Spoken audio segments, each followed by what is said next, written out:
ከሰይድና አደም ጀምሮ እስከ يوم القيامة ያለ ሰው በሙሉ በአንድ ቦታ እንሰበስባለን ራቆታችን يعني ከመርዝ የተነሳ ጸጉሩና እንትኑ ቆዳው የተላጠ እባብ ነው እና ቁልፎቹ ብዛታቸው 7-8 ወንዶች መጥተው እንኳን ሊሸከሙ አይችሉም ቁልፎቹ ነው የምላችሁ የምትናዘዘው 1/3 ከገንዘብህ ብቻ ነው ያለህ መብት ከዛ ግን ምንም ነገር የለህም ይህን ማወቅ አለባችሁ ወንድሞች ወሲያ ቢኖረው ግን ቢያንስ 4-5 ሚሊዮን አለው የት ነው አይታወቅም والله ሁላችን አሁን ይህን ነገር የምትሰሙ አብዛኞቻችን እንደዚህ ናቸው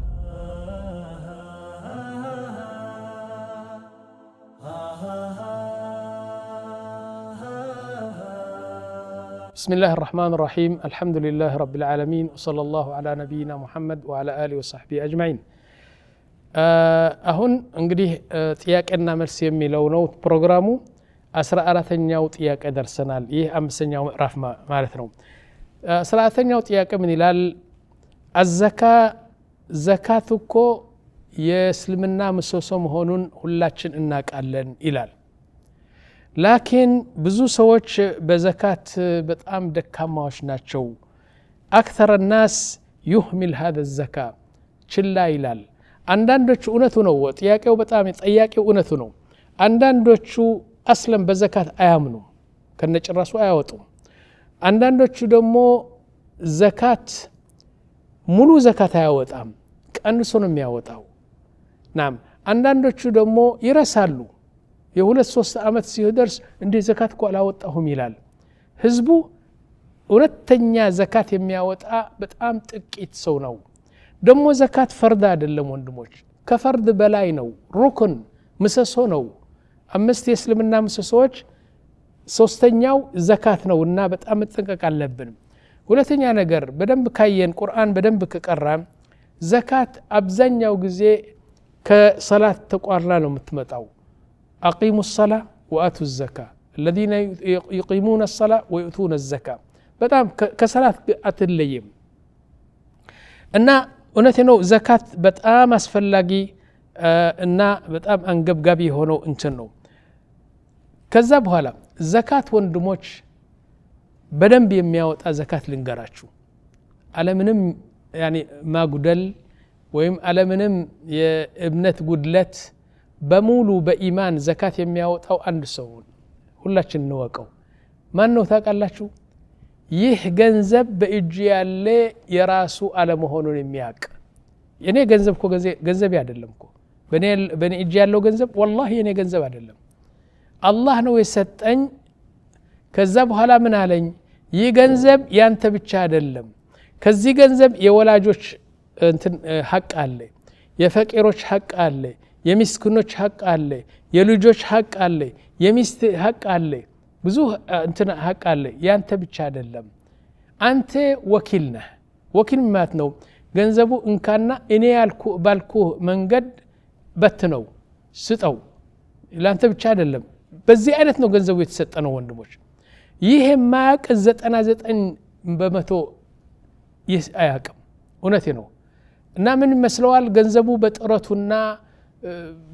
በእንትን ነው ያመጣው በራሱ ያመጣው ይመስለዋል ላ والله ቃሩን ከፊርዖን ጋር የነበረው ታላቁ ሀብታም እስካሁን ድረስ እንደ ቃሩን ሀብት አልታየም የሱ ወርቅና ገንዘብ የተቀመጠበት መኽዘን ቁልፉ ይህን ያህል ነበር እና ቁልፎቹ ብዛታቸው 7-8 ወንዶች መጥተው እንኳን ሊሸከሙ አይችሉም ቁልፎቹ ነው የምላችሁ እና መኽዘኑ እንግዲህ ሱብሃንአላህ አልዓዚም ወርቅና እንትን ነበረው እና አትኩራ በአላህ እመን ሰደቃ ተሰደቅ ሲሉት ምን አገባችሁ እናንተ ይገንዘብ እኮ በራሴ በጥረቴ ያመጣሁት ነው ይላል አላህ ምን አደረገው فخسفنا به الارض እና መሬቱን ትእዛዝ አገኘች ከአላህ ዋጣችሁ ገንዘቡና እሱ በመሬት ላይ ተውጦ ቀረ ማለት ነው ስለዚህ በደንብ ዘካት የሚያወጣ ልንገራችሁ አሁን ራስን እወቅ ገንዘቡ የአላህ ነው እንጂ የኔ አይደለም የሚል እምነት ያለው ብቻ ነው አላህ Subhanahu Wa Ta'ala በቁርአን ምን አለ መሰላችሁ وانفقوا زكاه አውጡ ሰደቃ አውጡ نعم وانفقوا مما جعلكم مستخلفين فيه ገንዘብኮ ያንተ አይደለም አንተ ሙስተኽለፍ ايش معنى مستخلف አንተ ወኪል ነህ ገንዘቡ ሚሊዮን ብር ይሰጣል አላህ Subhanahu Wa Ta'ala ይህ የአባትና የእናት ሐቅ አለ የሚስት ሐቅ አለ የልጆች ሐቅ አለ የምስኪን የፈቂር ሐቅ አለ ሁሉም የራሱን ሐቅ ተሰጥና ይቀረው ደግሞ ላንተ ነው ብሎ ነው የሰጠህ እንጂ በሙሉ ዋጥ ላ ገንዘቡ ያንተ አይደለም ይሄን ማመን አለብን طيب ከዛ በኋላ ዘካት የማያወጣ ሰው ወንድሞች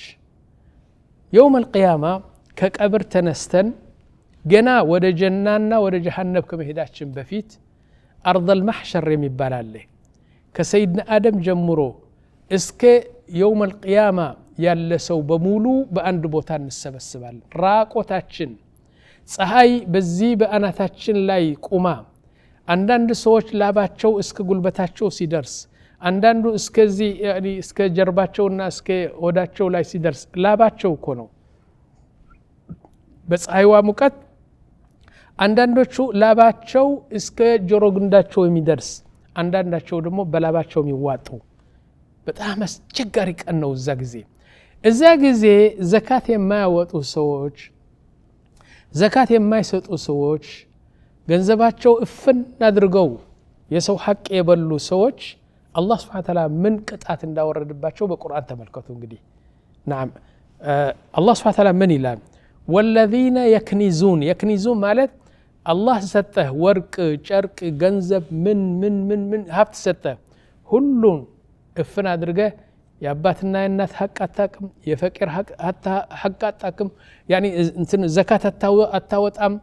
እነዚህ ሰዎች አለ والذين يكنزون الذهب والفضة ولا ينفقونها في سبيل الله الله بالو منقد يما يتقموبتنا يسون حق يما يسطو كهونه فبشرهم بعذاب أليم أبسراتشو كاهونو بالدنيا إيالو عذابنا بتقام يأسات قطات اندالاتشو نقراتشو من دنو قطاتاتشو يا الله استنتيك الله سبحانه وتعالى من هلال يوم يحمى عليها في نار جهنم سبحان الله سيدنا عبد الله بن مسعود بن يلالو لمثالي 1 مليون بر كاله እነዚህ ሚሊዮን ብር ዘካት ያልወጣበት ከሆነ يوم القيامة እነዚህ ሚሊዮን ብር ወደ ብረት ይቀይራቸዋል አላህ Subhanahu Wa Ta'ala ወደ ብረት ይቀየሩና እሳት ውስጥ ይገባሉ በርበሬ መስለው ተቃጥለው ሲወጡ በዛ ይተኩሱሃል የት ነው የሚተኩሰው እዚህ ላይ በጎንህ ላይ ይተኩሱሃል በዛ በእሳቱ እንደገና በፊትህ ላይ ይተኩሱሃል እንደገና በጀርባ يعني ሰውነትህ በሙሉ እንደ ካውያ በዛ አርጎ ይተኩሱሃል ይላል يقول سبحانه وتعالى يوم يحمى عليها يعني ገንዘቡ እንደ ብረት ሆኖ يعني በእሳት ውስጥ ይተኮሳል ማለት ነው في نار جهنم فتكوى ማለት በካውያ እንደ ካውያ يعني እንትን ያደርጋል فتكوى بها جباههم እዚህ ላይ መላእክቶቹ አሉ يعني በእሳት የተቃጠለው ብረት አምጥተው እዚህ ላይ እንደ ካውያ እንትን ያርጉልሃል وجنوبهم በስተጀርባህ ደግሞ وظهورهم نعم በዚህ በጎንህ ደግሞ በሶስት يعني በሰውነትህ ሁሉ በዛ ገንዘብ አርጎ እንትን ያርጉልሃል እንደ ካውያ ያቃጥሉሃል ከዛ በኋላ መላእክቶቹ ምን ይላሉ هذا ما كنزتم لانفسكم ይህኮ ለዛሬ እናንተ ያስቀመጣችሁት ገንዘብ ነው አላህ ይነግራችሁ ነበር ተው ዘካት አውጡ በዚህ ገንዘብ እኮ ልትቃጠሉ ነው ብሎ ይነግራችሁ አልነበረም አው ይህ ነው እንግዲህ هذا ما كنزتم لانفسكم فذوقوا ما كنتم تكنزون አንዳንድ ዑለማዎች ምናሉ ከዛ ከእሳቱ በላይ ቅጣቱ የሚያሳምም ነገር የመላእክቶቹ ንግግር ነው هذا ይህኮ አንተ ያስቀመጥከው ካውያ ነው ዝም ብለህ ስትቅመሰው ይልሃል አሉ ይህ ዘካት የማያወጡ ይህ ነው በቁርአን طيب والذهب يعني كل مال ወርቅ ማለት እዚህ ላይ በሙሉ ዶላር ነው ብር ነው ሪያል ነው يعني ገንዘብ የሚባለው ነገር በሱ ትቀጣለህ ማለት ነው طيب وقال النبي صلى الله عليه وسلم ተመልከቱ የነቢያችን ሐዲስ الذي رواه البخاري ትክክል يعني በጣም ንጹህ የሆነና ትክክል የሆነው እውነት የሆነው ሐዲስ የነቢያችን በቡኻሪ የተዘገበው ምን ይላሉ عن أبي هريرة رضي الله عنه من أتاه الله مالا الله ገንዘብ የሰጠው فلم يؤدي زكاته زكاة يلا وتأبت كهونه مثل له يوم القيامة شجاع أقرع بيوم بقبر ويم كقبر كوتان بحالا أبزاني شعلات بقبر نميلوت زكاة ما وتأسو بقبر عند تلك زندو ويم إباب يمتعلالو من أين إباب نويه نجر يقول النبي صلى الله عليه وسلم أقرع شجاع أقرع له زبيبتان ሁለት አይን አላቸው يعني ሰማያዊ አይን እንደዚህ ሲያይህ ጅን ነው ሸይጣን ነው የምትለው እባብ እኮ ነው يطوقه يوم القيامة ثم يأخذ بلهزمتيه نعم لهزمتي በዚህ ነው በዚህ ያነሳሃል እንደና ይጥልሃል በዚህ ያነሳሃል እንደገና ይጥልሃል እስከ يوم القيامة በቀብር ላይ እንደዚህ ሲያደርግ ነው የሚውለው የሚያድረው እና እባቡ በጣም ትልቅ ነው ተመልከቱ ምን ይላሉ ሹጃዕ አይ ወንድ ነው ሹጃዑን አቅራዕ يعني እባብ ነው ግን በጣም ትልቅና ከባድ መርዛም የሆነ ነው አቅራዕ ላ ሸዕረ ለሁ يعني ከመርዝ የተነሳ ጸጉሩና እንትኑ ቆዳው የተላጠ እባብ ነው ምክንያቱም በጣም መርዛም ስለሆነ ጸጉሩና እንትኑ ቆዳው ተልጦ ይሄዳል من كثرة سمومه وطول عمره ደሞ እድሜው በጣም ረጅም ነው እድሜው በመርዝ የታሸነው እንደዚህ ሲያረገው ይውላል ያድራል طيب نعم زبيبتان نقطتان سودوان فوق عينيه عند ጥቁር የሚሆን ምልክት አለው እንደዚህ ሲያይህ በጥቁር አይኑ አንድ ሰው ይሟሟል በዛ ጊዜ نعم وهو أخبث أنواع الحيات إباب يتبالي الله يفتروا إبابوش بمولو يباس يشجع أقرع مبالو زكاة لما يوتأسوا الله يوسنوا إبابنا ونا بكب يقول له وهو بين شدقيه أنا مالك أنا كنزك إني كونين جنزبو زكاة يلا وتهبت جنزب إني كونين كنز يعني مخزن ብዙ ገንዘብ በባንክ ተሄድከው እኔ እባብ እኔ ኮነኝ ይልሃል ስለዚህ የነቢያችን ሐዲስ ይላል የአላህን ቁርአን ይላል በጣም አደገኛ ነው ዘካት ማውጣት አለብን ወንድሞች እና ደሞ አንድ ነገር ልንገራችሁ ወንድሞች ዘካት ካንተ ወደ አንተ እኮ ነው ከዚህ ክስ አውጥተህ ወደዚህ ክስ ማስገባት ማለት ነው ምን ማለት ነው ዘካት እኮ መጀመሪያ ከመቶ 2 ብር ተኩል ነው ሺህ ብር የሰጠህ አላህ Subhanahu Wa Ta'ala 1000 ብር አመት አላህ ጠብቆ ካስቀመጠው 25000 ብር አውጣ ይልሃል 25 ብር ብቻ ከሺ طيب 10000 ካለህ 250 ብር ብቻ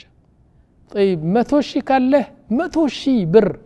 አላህ ሳያጎድል ሳያጠፋ የጠበቀልህ ለአንድ አመት 2500 አውጣው طيب ከኪስ ወደ ኪስ ያልኩት ምንድነው ይህ ዘካት ደሞ የበለጠ ለወንድምህ ለእህትህ ለአክስትህ ለአጎትህ የወንድም ልጅ የእህት ልጅ ለዛ እኮ ነው የሚሰጠው ለምሳሌ አንተ ቸርነህ እንበል ለአክስትህ አንዳንድ ጊዜ ገንዘብ ትሰጣታለህ አንዳንድ ጊዜ ደሞ ልብስ ትገዛለህ አንዳንድ ጊዜ ለእህትህ ትንሽ ወርቅ ትሰጣለህ ይህ ከማድረግ ይልቅ ድሆች ከሆኑ ከዘካት ውስጣቸው ድሆች መሆን አለባቸው إنما الصدقات للفقراء والمساكين ያጎቴ ልጅ ሀብታም ነው አልሰጠውም ድሆች ከሆኑ ግን ለሌላ ከመስጠት አሁን የጠቀስኳቸው አባትና እናት አይሰጡም ዘካት ምክንያቱም አንተ እንድትቀልባቸው ፈርድ ነው ሚስትህ አትሰጥም ምክንያቱም ቀለቧ ካንተ ነው ልጆቹ አይሰጡም ቀለቧቸው ካንተ ነው ሌሎቹ ግን በሙሉ ከዚህ ውጭ ለነሱ ተሰጣቸው እኮ ከኪስ ወደ ኪስ ነው የገባ ነው ምንለው ስለዚህ ልብ በሉ ዘካት በጣም አንገብጋቢና ሩኩን من أركان الإسلام ነው እላለሁ 15ኛው ጥያቄ أوصى رجل عند ሰው ከመሞቱ በፊት ወሲያ ንዛዜ ነው ምትሉት ንዛዜ ተወይ ጽፎ ንዛዜ ተወይ ምን አለ ገንዘቤ ይህን ያህል ለእገሌ ስጡልኝ ለልጄ ፉላን ይህን ያህል ደግሞ ለሰደቃ አርጉልኝ ብሎ አከፋፍሎ ቢሞት ከመሞቱ በፊት ማለት ነው እና እንደ ንዛዜውና እንደ ወሲያው መሰረት ልናደርግለት እንችላለን ይላል ላ አንድ ሰው ከመሞቱ በፊት ገንዘቡ የሱ ነው እንደፈለገ ያርገው ለፈለገው ሰው ይስጠው ከሞተ በኋላ ግን አንዲት ብር እንኳን የሱ አይደለም ከሞተ በኋላ ገንዘቡ የወራሾች ነው ያንተ አይደለም መብት የለህም طيب መብትህ ምንድነው ወሲያ ከጻፍክ ወሲያ ንዛዜ ለምሳሌ ገንዘቤ እንደዚህ አድርጉልኝ ካለ ይህም መስፈሪያና ይህም ህገ ደንብ አለው እንዴት نقول لا تستطيعون إلا بثلث ماله للصدقة أنت ستموت ورقة صفه عند ሶስተኛ ከገንዘቤ ለሰደቃ አርጉልኝ ካልክ ይተቀባይነት አለው አንድ ሶስተኛ ብቻ ከአንድ ሶስተኛ አንድ ብር እንኳን ያኒ መብለጥ የለበትም እንዴት ማለት ነው ይሄ ነገር ለምሳሌ እኔ 90 ሺህ ያለኝ 90 ሺህ ትቼ ሞትኩ በወረቀት ጽፌ 30 ሺህ የኔ ነው ለሰደቃና ለመስጊድ ለምን አድርጉልኝ ካልኩ እነዛ ወራሾቹ አንዲት ሳንቲም ማጉደል ያለባቸው ከዛ ከእንትኑ ከአንድ ሶስተኛው ስለዚህ 90 ሺህ በ3 ይከፍሉታል 30 ሺህ 30 ሺው የሱ ነው ወሲያ ስለጻፈ ምን ያርጉታል እሱ እንዳለው መስጊድ አሰሩልኝ ለመስጊድ ካሴቶች በቃ ገዝታችሁ በትኑልኝ ለካሴት ጉድጓድ ውሃ ጉድጓድ ቆፍሩልኝ ለጉድጓድ ተሕፊዝ القرآن ስሩልኝ ተሕፊዝ القرآن ይህ አንድ ሶስተኛ ብቻ ሁለት ሶስተኛ ግን ለወራሾች ማለት ነው እሺ طيب ከዛ በኋላ እንግዲህ እሱ ለሙሐመድ ልጄ እንደዚህ ስጡት ለኸዲጃ ልጄ እንደዚህ ስጡት የተቀረ ደግሞ ለወራሾቹ ማለት አይችልም ይህ ነገር وهذا إذا أوصى فإن لم يوصي أنتم ما شئتم ይህ አሁን ያልኳችሁ አንድ ሶስተኛ ወሲያ ከተወነው ንዛዜ ከተወነው ዝም ብሎ ከሞተ ግን ገንዘቡ በሙሉ ለወራሾች ነው ከፈለጉ ያውጡለት ካልፈለጉ ሁሉም ይብሉት እንትኑ እና ሟቹ እንግዲህ ዝም ብሎ መሞት አለበት መጀመሪያ ዘካት አላወጣም ሁለተኛ ገንዘቡ አንድ ሶስተኛ ተሰደቁልኝ አላለም ልክ ዝም ብሎ እንደውሻ ሞተ ገንዘቡ እንግዲህ ለወራሾች ነው ይላሉ طيب ነብያችን ምን አሉ መሰላችሁ እናንተ ሞኞች ለኛ እኮ ነው እውነታቸው እኮ ነው ያኒ በዱንያ ለመሰደቅ ስለማንችል ሲስታሞች ስለሆነን አንገብጋቢዎች ስለሆነን እንትኑ ስግብግብነት ስላለን ወደ አኺራ ለማሳለፍ ደካሞች ስለሆነን አላህ ይህን አወቀና ተሰደቀልን አላህ Subhanahu Wa Ta'ala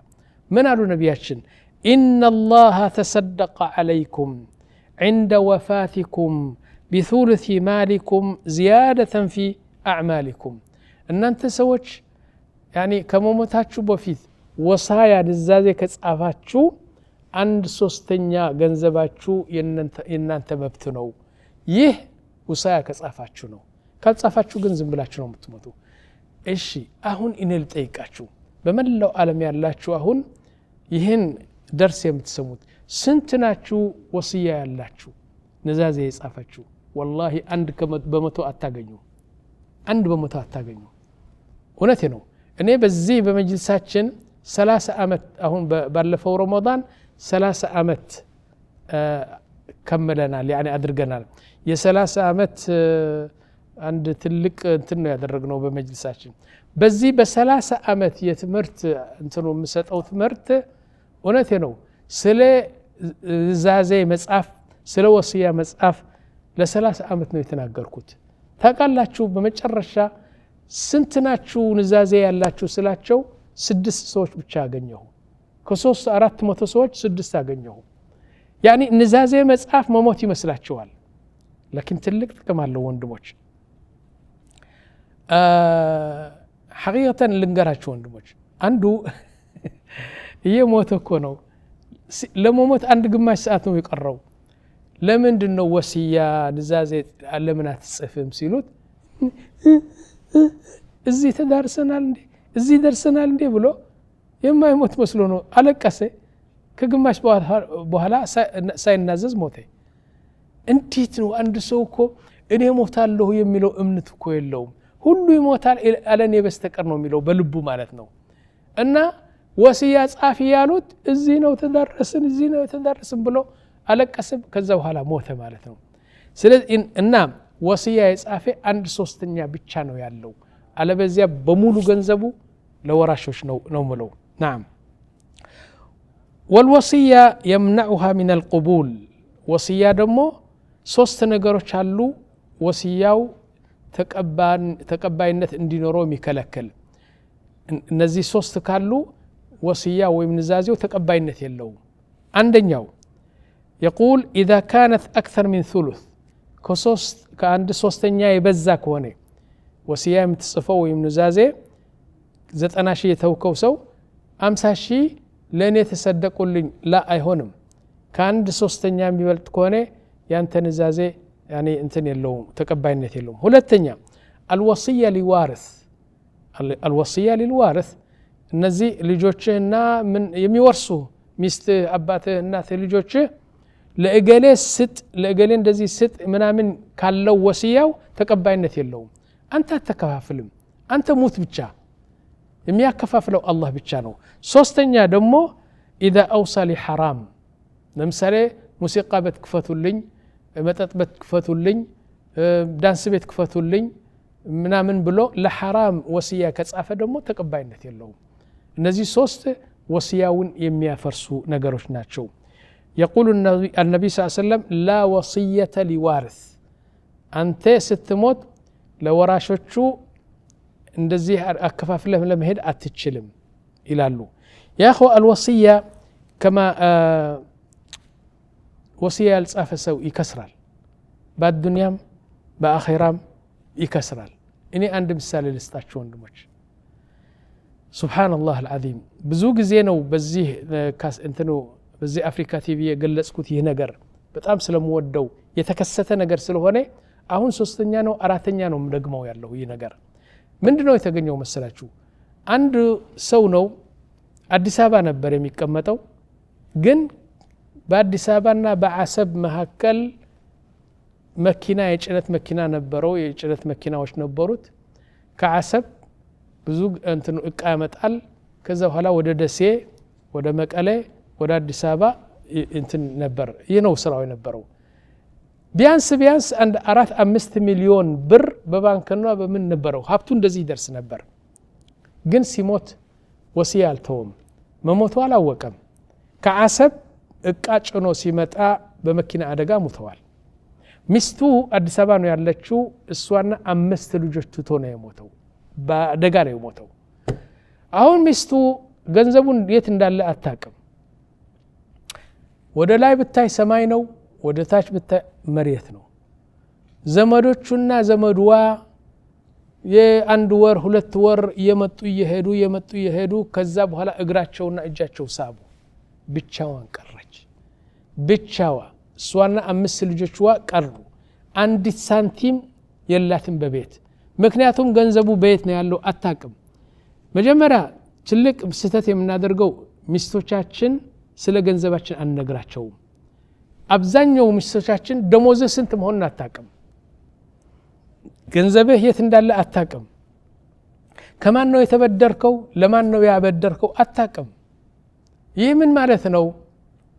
በፈለከው ጊዜ እንደምትሞት ነው የምታስበው አንተ ሰውየው እንግዲህ በመኪና አደጋ ሞተ አሁን 4 ወር 10 ቀን ዒዳ ተሸከመች ሴትዋ በዚህ 4 ወር የሚበላና የሚላስ ነገር አጣች ምክንያቱም እውነት የደንገራችሁ ገንዘብ አለው የት ነው ያለው በባንክ ቢጠይቁ የለም ምንም ቢጠይቁ የለም እንግዲህ ገንዘቡ የያዙት ሰዎች አሉ ዋጥ አርገው ዝም አሉ ካን 4 ወር በኋላ ከ4 ወር በኋላ አንድ ክርስቲያን ነው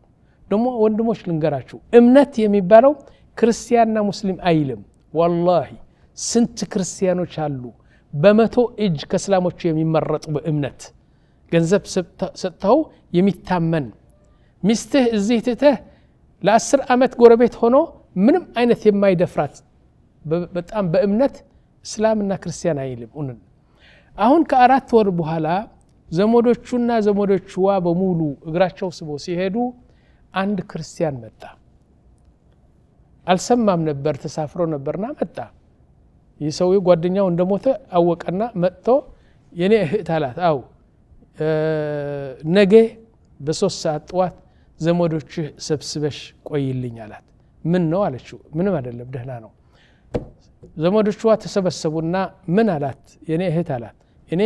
የባልሽ ጓደኛ ነኝ በውጭ ያስቀመጥኳት አንዲት መኪና አለች ጭነት መኪና ከነ ተሳቢው እንደዚህ 180,000 ብር ነው የገዛናት ትሰራ ነበር ያኒ ያመጣችው ትርፍ ለሁለት እንከፍለው ነበር አሁን ጓደኛ ያሙተዋል አሁን እኔ 3 ምርጫ ልስጥሻላት አንደኛው ምርጫ መኪናው ውሰጂውና 90,000 ብር ስጪኝ 180 አይደለም የጨረሰችው በሁለት አካፍለሽ 90 ብር ለኔ 90,000 ብር ለኔ ስጪኝና መኪናው ውሰጂው ይህ አልችልም ካልሽ ደግሞ እኔ 90,000 ብር ልስጥሽ መኪናው እኔ ልውሰደው ሶስተኛ ምርጫው መኪናው እንዳለ ይስራ እሱ ያገባው ገቢ ያኔ መኪናው ገቢ በየወሩ እየመጣሁ ልስጥሻላት ላላ አለችው እኔ ሳንቲም የለኝም አሁን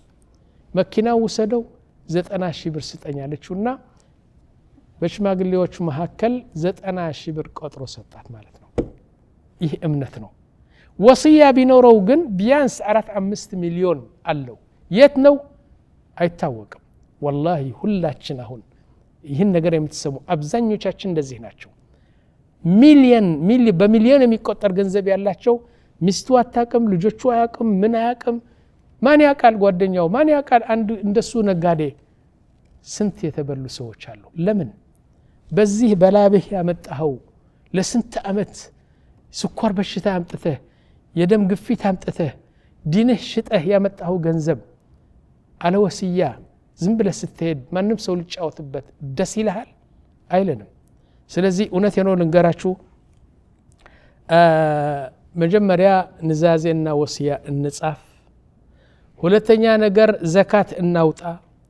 ሶስተኛ ነገር ያኒ በገንዘቡ አንጫወት ግማሹ ለአኺራ እናሳልፈው ግማሹ ለዱንያ ግማሹ ላንተ ግማሹ ለቤተሰቦች እንጂ ከምረህ ገንዘቡ ዝም ብለ አንተ ስትሞት ሰው ሲጫወትበት ደስ አይልም ነው ምለው ስለዚህ እና ጥያቄው እንግዲህ አንተ ስትሞት የምትናዘዘው 1/3 ከገንዘብህ ብቻ ነው ያለህ መብት ከዛ ግን ምንም ነገር የለህም ይህን ማወቅ አለባችሁ ወንድሞች